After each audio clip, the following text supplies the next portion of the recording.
Good morning, and thanks.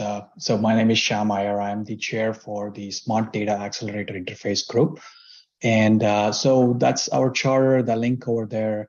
And basically what we're trying to do is standardize a memory-to-memory data mover and accelerator interface that's independent of the interconnect that is used to move the data, as well as independent of the DMA implementations that can exist for the data mover. And we're a relatively young group. We kind of formed in 2020, but we've already filled pages of what we did in 21, and for 22 we did a whole bunch as well. And the headline news there is that we released our first version of the specification, the Smart Data Accelerator Interface specification, and the version 1.0 of that. We have, and that's something that definitely I would encourage you all to go and take a look at, and look at the kind of work that we've been doing. We had released a few public review documents before that, leading up to this launch, and that's part of the achievements that we had in 2022. Kind of gives you a feel for the fast pace of development we are under. We've formed subgroup with the computational storage TWG. It's called the CS plus SDXI subgroup to work at the kind of joint activities that we would do within SNIA groups. And we have done some work with, being a keynote presentation or doing STC presentations by William Moyes from MD, and the interviews with some of the press over the last year. And one of the things that we have also done in November is a Bright Talk video with the CXL group on how SDXI and CXL kind of fit together at standards that can, and the kind of use cases that they enable. And as I said, we are a young group, but we are continuing to grow in terms of our membership. We are 28 members and 90 plus individual members. And as we go into our next phase of work, that membership continues to grow as well as change with the kind of work that we intend to do. And so this is kind of a preview into what we are thinking of doing this year.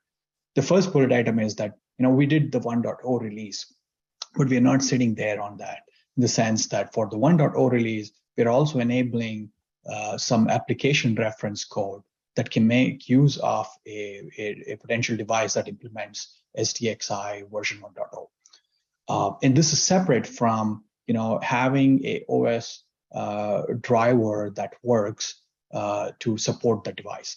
And so we are also enabling efforts to help those kind of OS specific reference drivers. And some of that may happen externally, but it does involve a lot of participation from the members of the TWG. And something else that we have also been discussing is, how to enable efforts to have emulation work happen, such that you can have SDXI emulation devices being used for software development work. So that's some of the software kind of activities that we are planning. The second main one is that now that we have 1.0, we're looking at 1.1 and some of the kind of features that we would enable in our next version of the spec. And this is, again, all in planning and full kimono. This is exactly the kind of phase we are in brainstorming and mapping where the use cases and how the mapping will happen for SDXI based devices. And some of the work involves how do we design newer kind of data mover operations that use the same framework.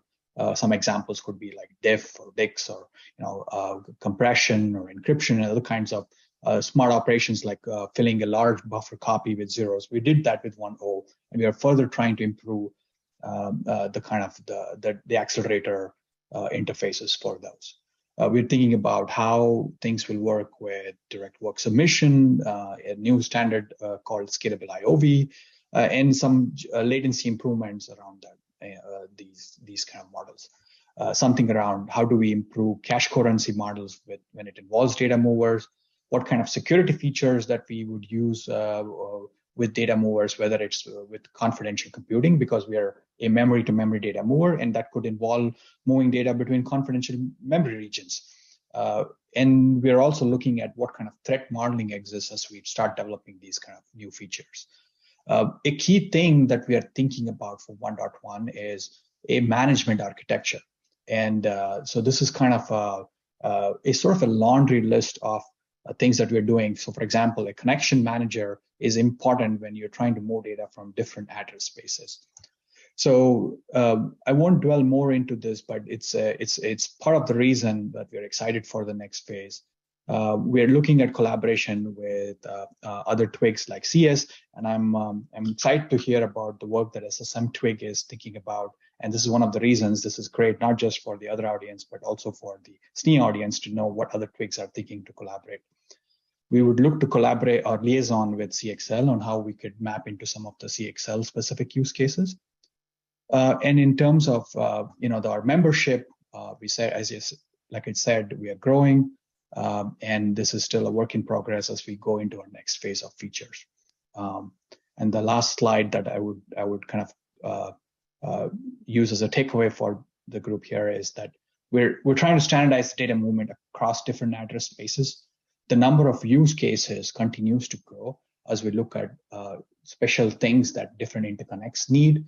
That includes things like how does data movement potentially happen between host to host, which is something that the group is thinking, especially with technologies like CXL that can allow memory to be shared between multiple hosts. A data mover now becomes pretty interesting for doing not just intra-host data movement, but for also inter-host data movement.